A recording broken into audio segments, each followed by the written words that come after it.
Bismillahirrahmanirrahim. Assalamu alaikum, dear students. I'm Arif and I welcome you all to the first session on the second module of course Tools and Techniques for Data Science. In the three sessions of the first module, we had covered the overview of the course, the life cycle of data science project, various application areas of data science and machine learning, and we also had a detailed hands-on training session on the famous versioning tool Git and GitHub. That is a must to know for all data scientists.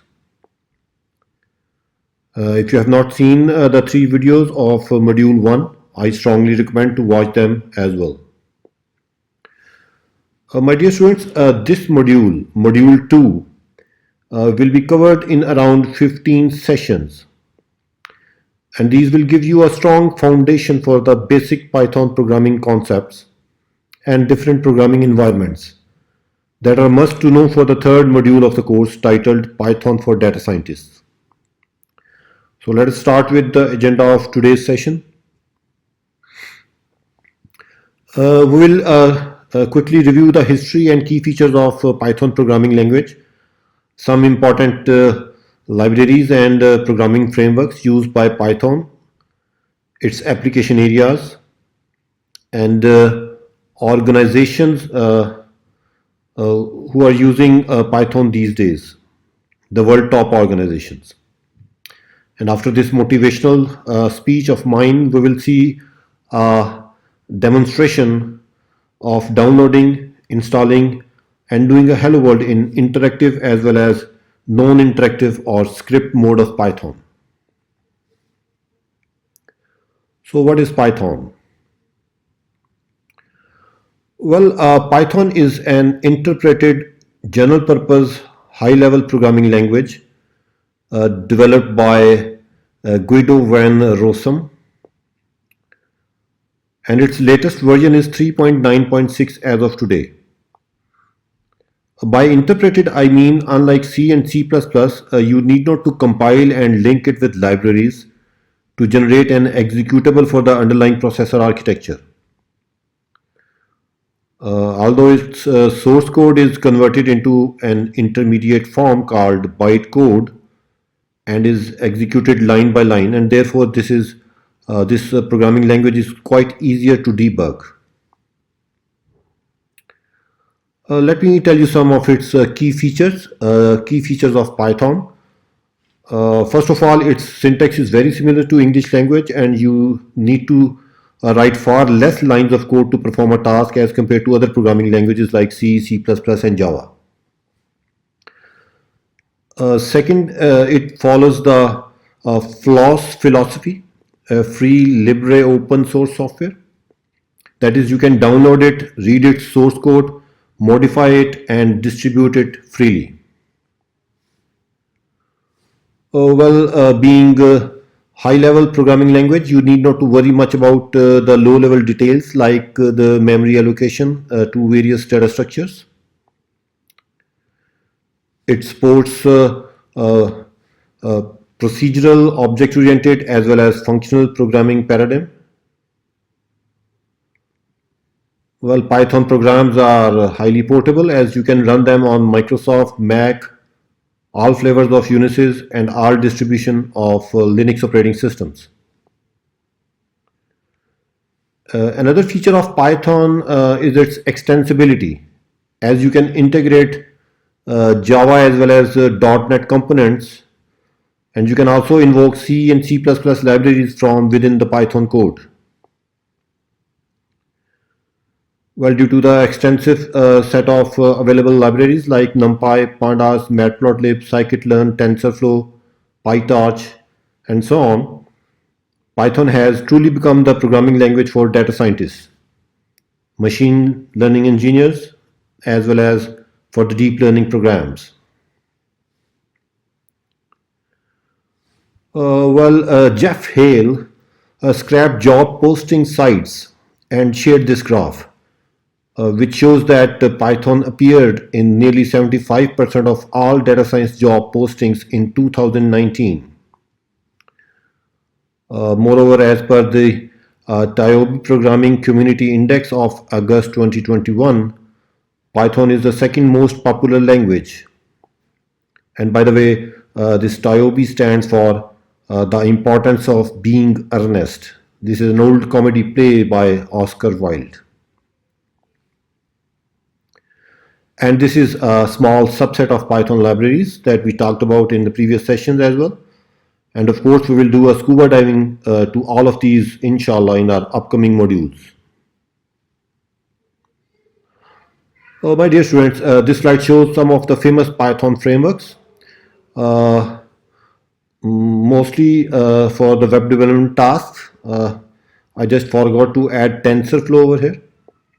Anyway, and you all might be knowing that a programming framework is a pre-packaged set of solutions that actually saves programming time and ensure the best practices by the programmers. I think this Django is the most famous web framework that is based on MVT, Model View Template Architecture, and it is used by Instagram, Mozilla, and Bitbucket as well. Well, this slide shows the application areas where Python is extensively used these days. Other than data analysis, machine learning, and web scraping, Python is the most favorite programming language in the web development and the gaming industry as well. And these are some of the world top organizations that are using Python one way or the other. Remember, the list is not limited to YouTube, NASA, Google, Dropbox, Netflix, Raspberry Pi, BitTorrent, and National Security Agency of United States of America. Okay, well, my dear students, I think I have motivated you enough to learn Python with Arif in this module 2. And the first baby step to climb this mountain of knowledge is to download and install Python on your own system. So for this, we need to open a browser and go to this link, python.org. And let us see how we can do this. So this is the python.org page. Well, this provides an online interactive shell as well, which you can open by just clicking this button. So this online console from Python Anywhere will open up soon. So it's preparing the execution environment. The version is 3.9.5, and here we have the prompt. Just let me write down the famous, all-time famous hello world message using the print statement of Python, and let me press Control D, which is the end of line character, to close this console. And let's do what we are here to do, that is, we need to download. So just click this download. It has intelligently find out that I am running a Mac OS. You can go on over here and find out the appropriate version of yours. Well, right now I think 3.8 or 3.9 will do the job. I think I am running 3.9 right now. Just double click the installer once you have downloaded it and install, following the simple steps. And let me fall back to the slides. Well, dear students, once you have installed Python, you can just run it on the terminal and use it in interactive mode to say hello to it. Well, you can also write your Python programs in simple text editors like Vim on all Unix-based machines, or maybe Notepad on Microsoft Windows. Some of you might prefer using a code editor like Notepad++, Sublime Text, or Atom. Well, these code editors give you features like code completion, tooltips, highlighting and custom folding of different sections of your code, and this is all for better programming ability and readability. Well, some of you might prefer using some integrated development environment. Uh, the default IDE that comes bundled with Python is IDLE, that stands for Integrated Development and Learning Environment. However, the seasoned developers prefer uh, the Spider and PyCharm. Well, other than these, we will talk about some browser-based and cloud-based IDEs as well in our next session, inshallah.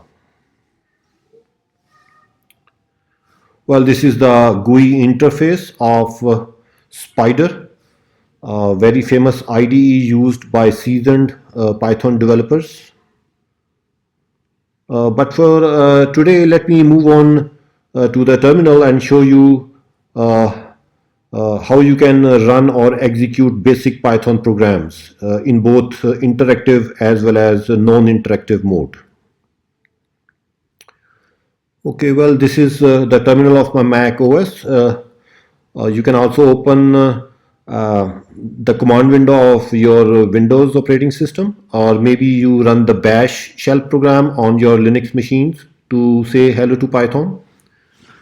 Well, this is the prompt, and who am I?